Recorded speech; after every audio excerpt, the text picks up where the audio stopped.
நானும் என்னுடைய அக்கா, என் கூட பிறந்த அக்கா வந்து குற்றாலம் பராசக்தியில் எம்ஏ முடித்தாங்க. 2 பேரும் வேலை தேடி சென்னைக்கு வந்தோம். சென்னைக்கு வந்து எங்கெங்கோ சுற்றி பார்த்தோம், வேலை கிடைக்கல. முதல்ல சினிமா துறையில் சுற்றி கலைஞ்சேன். அதுக்கப்புறம் வானொலியில் அறிவிப்பாளராக அனௌன்சராக போனேன். அதுக்கப்புறம் தூர்தர்ஷன் அப்போ தான் ஆரம்பித்தாங்க.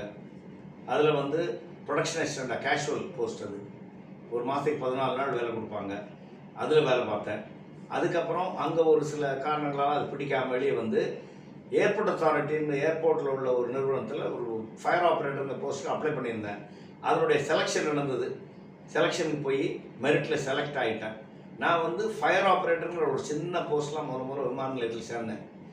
அதுக்கப்புறம் அது வந்து 1976, என்னோடய வயசு அப்போ 23.